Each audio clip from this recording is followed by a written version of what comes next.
हाय दोस्तों, मेरा नाम है मयंक जैन और हम पढ़ रहे हैं कक्षा 10 के विज्ञान का थर्ड चैप्टर धातु एवं अधातु यानी कि मेटल और नॉन मेटल। इस भाग में हम पढ़ेंगे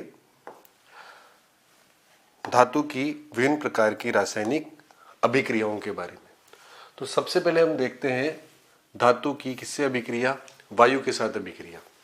अलग अलग धातुएं जो है वायु में जो ऑक्सीजन होती है उससे अभिक्रिया करती हैं और धातु ऑक्साइड का फॉर्मेशन करती हैं।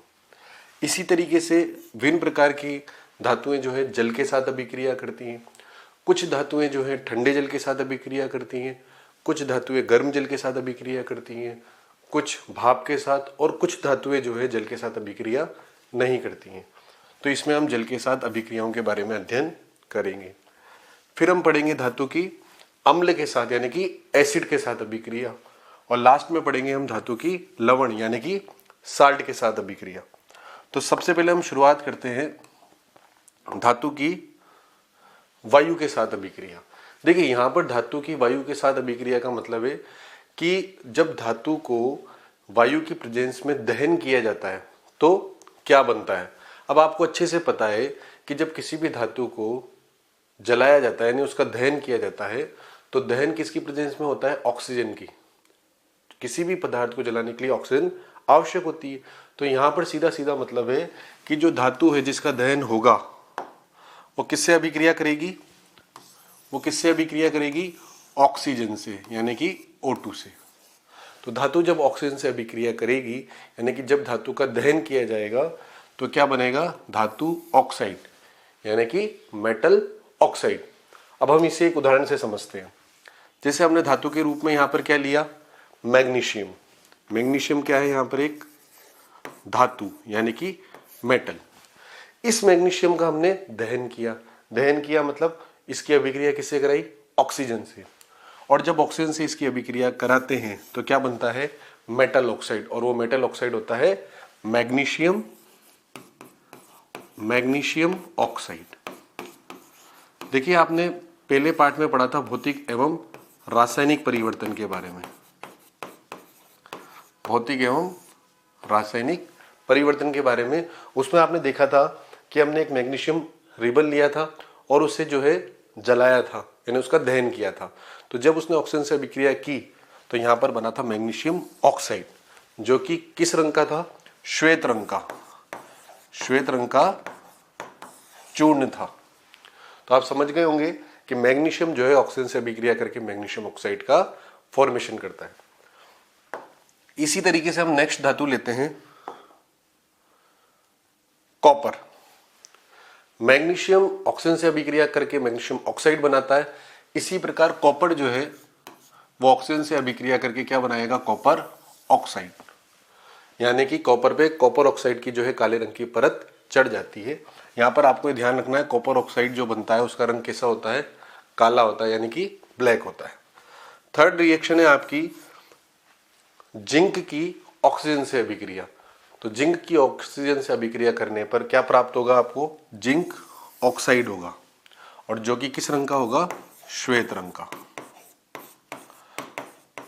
तो यहां पर हमने तीनों धातुओं के बारे में पढ़ा जो कि ऑक्सीजन से अभिक्रिया करके क्या बना रहा है, मेटल ऑक्साइड। नेक्स्ट देखते हैं अपन, यही अभिक्रिया जब एल्यूमिनियम की जाती है, किससे की जाती है, ऑक्सीजन से, तो बनता है एल्यूमिनियम ऑक्साइड। ये क्या है आपका, एल्यूमिनियम ऑक्साइड। क्या होता है, जब एल्यूमिनियम की जो है ऑक्सीजन से अभिक्रिया की जाती है तो उस पर एल्यूमिनियम ऑक्साइड की एक परत चढ़ जाती है। अब देखिए इस एल्यूमिनियम ऑक्साइड की परत जो होती है वो एल्यूमिनियम को संक्षारित होने से बचाता है, यानी कि एल्यूमिनियम का ह्रास होने से यानी उससे खराब होने से बचाता है। इसी कारण से एल्यूमिनियम पर एल्यूमिनियम ऑक्साइड की मोटी परत चढ़ाई जाती है। देखिए एल्यूमिनियम पर मोटी ऑक्साइड की परत चढ़ाना क्या कहलाता है, एनोडीकरण कहलाता है। यह आपको अच्छे से ध्यान रखना है कि एल्यूमिनियम पर एल्यूमिनियम ऑक्साइड की परत चढ़ाना क्या कहलाएगा, एनोडीकरण। ये क्यों किया जाता है, इसके द्वारा जो है एल्यूमिनियम को संक्षारित होने से बचाया जा सकता है। इसमें क्या किया जाता है, एक एल्यूमिनियम को जो है साफ एल्यूमिनियम को जो है एनोड के रूप में यूज किया जाता है और उसकी अभिक्रिया की जाती है तनु सल्फ्यूरिक अम्ल से, यानी कि तनु सल्फ्यूरिक अम्ल के साथ उसका इलेक्ट्रोलाइसिस किया जाता है। तो जो ऑक्सीजन बनती है वो एल्यूमिनियम से जाकर जुड़कर क्या बनाती है, एल्यूमिनियम ऑक्साइड। और ये एल्यूमिनियम ऑक्साइड जो होता है इसको अलग अलग जो कलर्स में रंगा जाता है और विभिन्न प्रकार की एल्यूमिनियम की वस्तुएं बनाई जाती है। यानी कि ये जो एल्यूमिनियम ऑक्साइड की जो परत होती है वो किसकी रक्षा करती है, किसकी सुरक्षा करती है, एल्यूमिनियम की। तो अगर प्रश्न आ जाए कि एल्यूमिनियम में जो एनोडीकरण है वो क्या कहलाता है, तो एल्यूमिनियम पर मोटी ऑक्साइड की परत चढ़ाना क्या कहलाएगा, एनोडीकरण। और ये क्यों किया जाता है, एल्यूमिनियम को संक्षारित होने से बचाने के लिए। देखिए कुछ धातुएं ऐसी होती है जो वायु के साथ अभिक्रिया ही नहीं करती है, तो आपको ध्यान रखना है सोना और चांदी। देखिए सोना और चांदी जो है वो बहुत ही कम क्रियाशील धातुएं होती है। अभी आप इसी भाग में पढ़ेंगे रिएक्टिविटी सीरीज के बारे में। तो रिएक्टिविटी सीरीज में जो धातुएं निचले क्रम में आती है वो बहुत ही कम क्रियाशील होती है, इस कारण जो है वो अम्ल से या फिर ऑक्सीजन से या जल से अभिक्रिया नहीं करती है। तो आपको ध्यान रखना है कि ऐसी कौन सी धातु है जो वायु के साथ अभिक्रिया नहीं करती है, वो है सोना और चांदी। नेक्स्ट देखते हैं, कुछ धातुएं ऐसी होती है जो ऑक्सीजन से बहुत ही तेजी से अभिक्रिया करती है। इतनी तेजी से अभिक्रिया करती है कि यदि उसे वायु में खुला छोड़ दिया जाए तो वो जलने लगती है। तो आपको ध्यान रखना है सोडियम और पोटेशियम। सोडियम और पोटेशियम जो है अत्यधिक क्रियाशील धातु होती है, इसलिए इन्हें कहां रखा जाता है, इसलिए इन्हें रखा जाता है केरोसिन के अंदर। और जैसे ही आप इन्हें बाहर निकालेंगे तो ये रूम टेम्परेचर पर जो है ऑक्सीजन से अभिक्रिया करके जल जाएंगे। अगला है, गर्म करने पर आयरन का दहन तो नहीं होता, लेकिन जब बर्नल की ज्वाला में लोह चूर्ण को डाला जाता है तो वह तेजी से जलने लगता है। ये आपको ध्यान रखना है।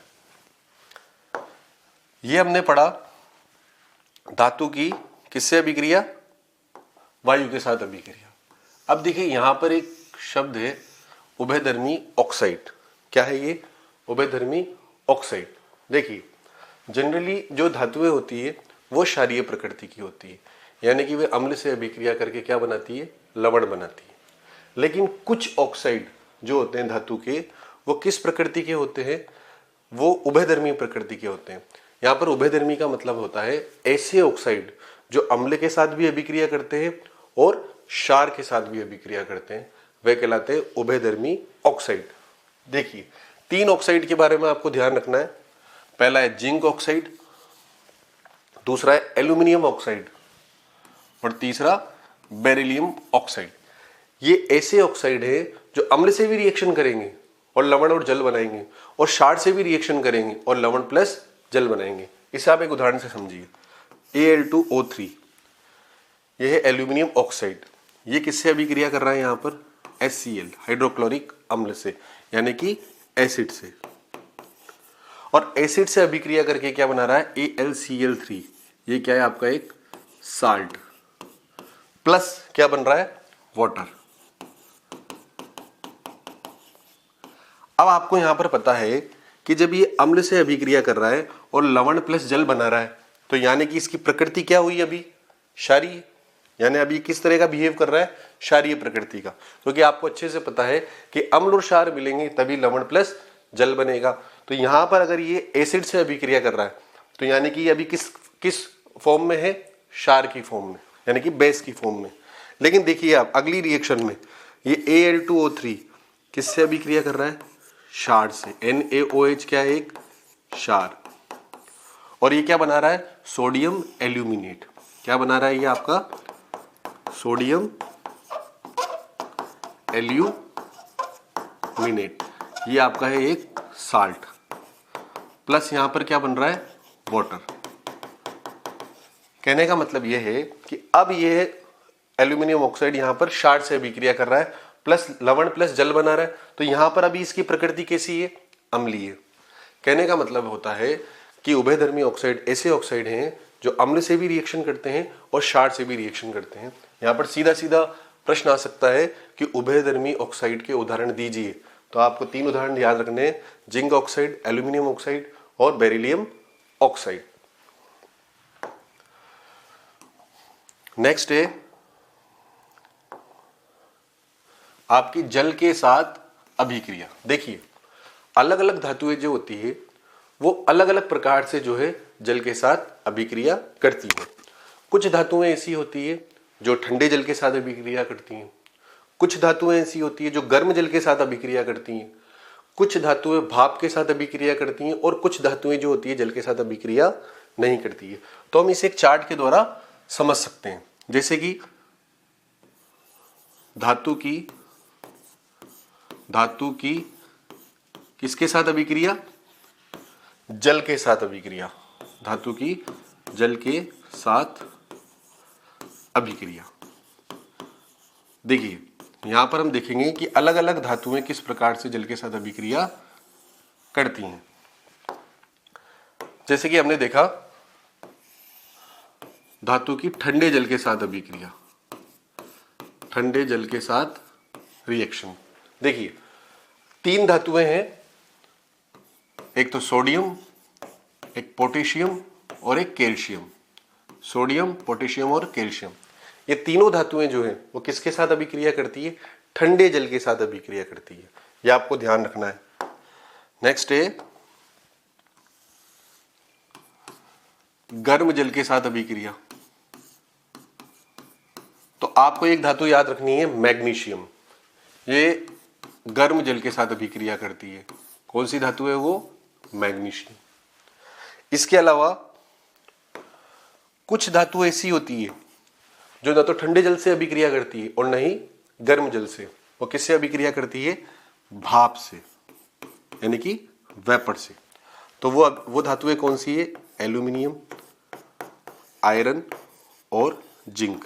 ये 3 धातुएं आपको याद रखनी है जो कि किससे अभिक्रिया करती है? भाप से।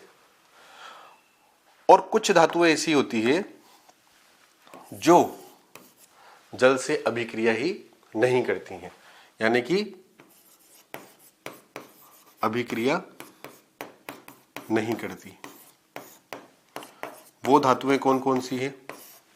वो आपको पता है, गोल्ड, सिल्वर, लेड और कॉपर। इस फ्लो चार्ट को आपको ध्यान रखना है। प्रश्न कैसे भी आ सकता है। प्रश्न आ सकता है कि उन धातुओं के नाम लिखो जो कि ठंडे जल से अभिक्रिया करती है, तो आपको लिखना है सोडियम, पोटेशियम और कैल्शियम। हो सकता है प्रश्न ये आए कि उस धातु का नाम लिखो जो कि गर्म जल से अभिक्रिया करती है, तो वो है मैग्नीशियम। या फिर ऐसी कौन सी धातु है जो भाप के साथ अभिक्रिया करती है? वो है एल्यूमिनियम, आयरन और जिंक।